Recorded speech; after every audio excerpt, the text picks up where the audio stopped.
Hello everyone, आज है 28 जनवरी और आज इस वीडियो में हम बात करने जा रहे हैं इंडस टावर के बारे में। देखिए 137 रुपीज पर आ चुका है। 13% की गिरावट हमें कल यहाँ पर देखने को मिली और पिछले कुछ दिनों से लगातार टूट रहा है। जब से इन्होंने क्वार्टरली रिजल्ट्स अनाउंस किए हैं और लॉस दिखाया है, इसके अलावा ये भी बताया है कि भैया लॉस हुआ क्योंकि वोडाफोन आइडिया पेमेंट नहीं कर रहा है और वोडाफोन आइडिया ने अभी तक कोई पेमेंट प्लान भी नहीं दिया हुआ है। तो डेफिनेटली ये कुछ चीज़ें हैं जो इस शेयर को नीचे की तरफ ड्रैग कर रही है और काफ़ी सारी अनसर्टेनिटी बनी हुई है जिसकी वजह से भी ये टूट रहा है और बाजार में गिरावट तो थी ही कल। तो वीडियो में हम डिस्कस भी करेंगे कि जिस प्राइस पे इंडस टावर का शेयर ट्रेड कर रहा है क्या वो प्राइस अट्रैक्टिव है कि नहीं और क्या हो सकता है इसका। तो वीडियो को शुरू करूँ उससे पहले अगर आपने अभी तक चैनल को सब्सक्राइब नहीं किया है तो प्लीज़ अभी इसे सब्सक्राइब कर लीजिए क्योंकि आगे भी बहुत सारे वीडियोस हैं जो आपको काफ़ी ज़्यादा हेल्प करेंगे। तो 137 रुपीज का शेयर है और पिछले एक महीने में अगर आप देखो तो पिछले एक महीने में इंडस टावर के शेयर में 30% की गिरावट है। लगातार ये टूट ही रहा था 195 रुपीज से, लगातार धीरे धीरे करके टूट रहा था, लेकिन जैसे ही रिजल्ट्स आए 2 दिनों में बहुत बड़ी गिरावट आ गई। यहाँ पर काफी बड़ी गिरावट आप कह सकते हो। एक साल की अगर हम बात करें तो पिछले एक साल में इंडस टावर के शेयर में 45% की गिरावट है। 260 रुपए का शेयर था, एक झटके में टूटा, फिर कंसोलिडेट किया, फिर एक झटके में टूटा, फिर कंसोलिडेट किया, फिर एक झटके में टूट गया। तो गिरावट तो काफी बड़ी है। एक साल का सबसे बड़ा जो लो है वो भी इसने अभी बनाया है। इवन अगर हम 3 साल की भी बात करें तो पिछले 3 सालों में यहाँ पर 43% की गिरावट है। हालांकि 124 रुपए का लो बना था पहली 2020 में जब कोविड आया था इंडिया में, लेकिन वहां से बाउंस बैक कर गया, फिर टूटा, फिर बाउंस बैक कर गया, फिर टूटा। तो देखो अभी का जो सिचुएशन है वो कोविड जितना खराब तो नहीं है। बस यहाँ पर एक बहुत बड़ा पेमेंट जो है वोडाफोन आइडिया का 7,000 करोड़ का, वो इनका अटका हुआ है। लेकिन कोविड जैसे मार्केट की कोविड जितनी खराब हालत तो नहीं है। डेफिनेटली कई सारे फैक्टर्स हैं जो मार्केट को तोड़ रहे हैं, चाहे वो इकोनॉमिक स्लोडाउन की अगर हम बात करने जाए या फिर और कोई फैक्टर्स की बात करें। डेफिनेटली कुछ फैक्टर्स है जो बाजार को तोड़ रहे हैं। यहाँ पर इनके हाई से कंपेयर करें 320 रुपए तक ये चला गया था। इसके अगर हाई से अगर हम कंपेयर करें तो ऑलमोस्ट ये 60-70% तक टूट चुका है, क्योंकि 320 रुपए का हाई था। वहां से देखा जाए तो काफी बड़ी गिरावट कह सकते हो। लार्ज कैप शेयर है, 40,000 करोड़ से भी ज्यादा का इसका मार्केट कैप है। वॉल्यूम्स अगर देखें तो 1,90,00,000 से भी ज्यादा के इसके वॉल्यूम्स हैं और 700 करोड़ का लॉस दिखाया इसने। और देखो लॉस तो लॉस, इनके रेवेन्यू में भी कमी आई। 6,765 करोड़ के रेवेन्यू रहे जो इससे पहले 8,000 करोड़ हुआ करते थे सितंबर में, और इनका जो प्रॉफिट था वो भी 1,500-1,600 करोड़ हुआ करता था पहले। अभी लॉस में आ चुकी है ये कंपनी। इंडस टावर की अगर हम बात करें, वॉल्यूम्स काफ़ी अच्छे देखने को मिल रहे हैं क्योंकि जाहिर सी बात है पैनिक है यहाँ पर। काफ़ी लोग यहाँ पर खरीदारी बिकवाली करते नजर भी आ रहे हैं। कंपनी में अगर हम डिविडेंड की बात करें तो देखो डिविडेंड तो अच्छा पे करता है ये। पिछले साल 11 रुपए का पे किया था, इससे पहले 17 रुपए 80 पैसे के आसपास का पे किया था। 2 साल से अच्छा पे कर रहा है। इससे पहले 2020 में भी अच्छा पे किया था, इसने 2 बार पे किया था लेकिन अच्छा पे किया था। कंपनी के रेवेन्यू में बहुत बड़ी तेजी है। 6,000 करोड़ के रेवेन्यू 14,000 पे आए, फिर 27,000 करोड़ पे आए। मतलब काफी अच्छी रफ्तार कह लो यहाँ पर के रेवेन्यू में देखने को मिली है। जहां तक बात करें इनके प्रॉफिट्स की तो प्रॉफिट में और बड़ी तेजी है। जो प्रॉफिट पहले 1,500 करोड़ हुआ करते थे आज वो 6,300 करोड़ है। तो जाहिर सी बात है जब इतने लंबे अरसे बाद, देखो ये जो इन्होंने इसने लॉस दिखाया ना, ये पहली बार हुआ है, कई सालों में पहली बार हुआ है ये। तो डेफिनेटली इसका इम्पैक्ट पड़ेगा और वो देखने को मिला हमें। बाजार टूटा, 200 रुपए से सीधा आपने इसको 135 137 पे जाते हुए देखा। इतनी गिरावट हमने यहाँ पर देख ली।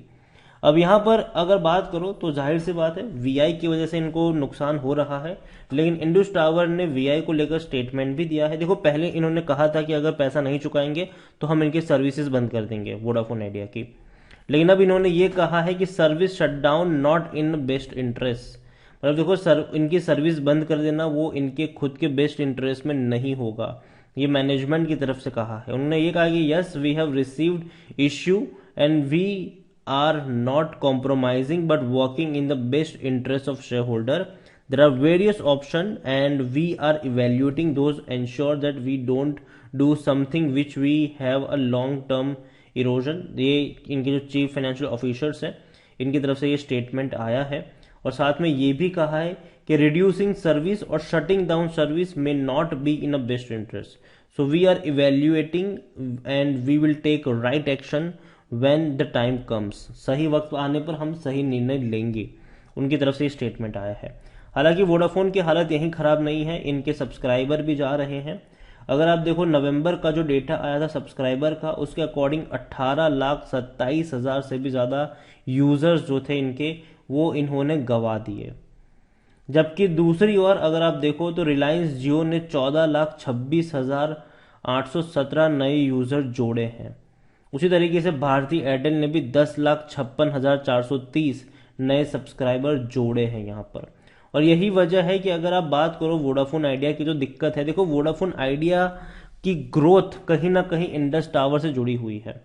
अगर वोडाफोन आइडिया सही ट्रैक पर नहीं लौटेगा तो भैया इनको पैसा कहाँ से मिलेगा जो बकाया है इनका। दूसरी बार वोडाफोन आइडिया की हालांकि एक अच्छी बात यह भी है कि वोडाफोन आइडिया बोर्ड डिस्कस कर रहा है 1,600 करोड़ रुपए रेज करने को लेकर through debenture issue for ATC on January 31।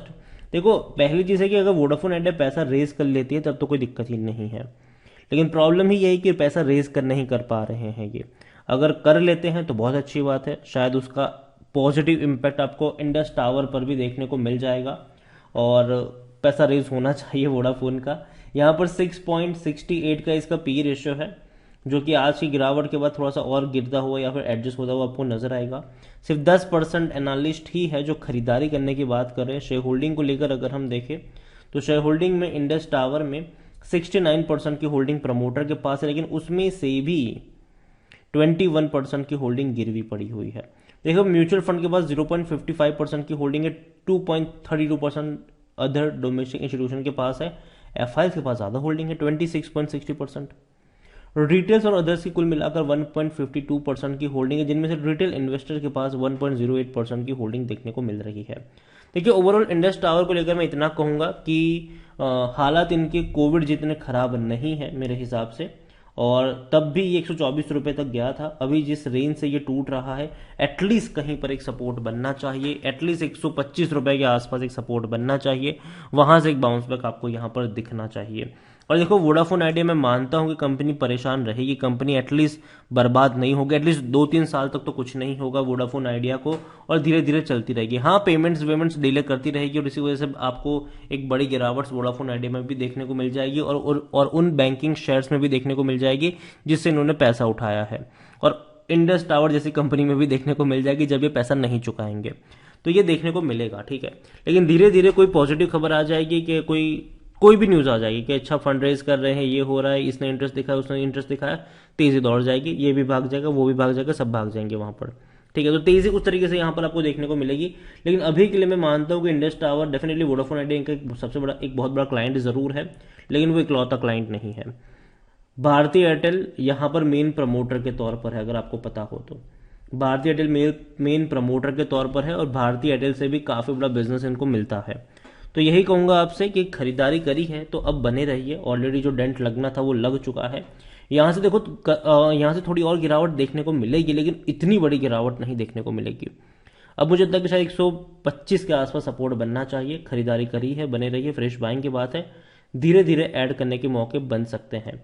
ठीक है, और अगेन बर्बाद होने वाली कंपनी नहीं, एक आध क्वार्टर खराब आए जरूर है, लेकिन वापस से बाउंस बैक करेगा। अभी धीरे धीरे हम 5G में आगे बढ़ रहे हैं, और भैया डेफिनेटली जो कंपनियां इस सेक्टर में काम करती है उनकी डिमांड रहेगी। स्मार्टफोन की अगर हम बात करें तो वो चलता रहेगा। ठीक है, और जो कनेक्टिविटी की बात करें तो डेफिनेटली इंडस टावर जैसी कंपनी वहां पर रहेगी। तो यही कहूंगा आपसे, खरीदारी करी है, बने रही, फ्रेश बाइंग की बात है, डेफिनेटली धीरे धीरे ऐड करने के मौके बनेंगे यहाँ पर, लेकिन किसी एक प्राइस से बहुत सारे ऐड मतलब शेयर मत खरीदना, क्योंकि और कहां तक नीचे जाएगा ये कहना मुश्किल है, ये कोई प्रिडिक्ट नहीं कर सकता। सब कुछ न्यूज पर डिपेंड करेगा कि कब पॉजिटिव न्यूज आएगी यहां पर। बाकी मर्जी आपकी है। थैंक यू, धन्यवाद।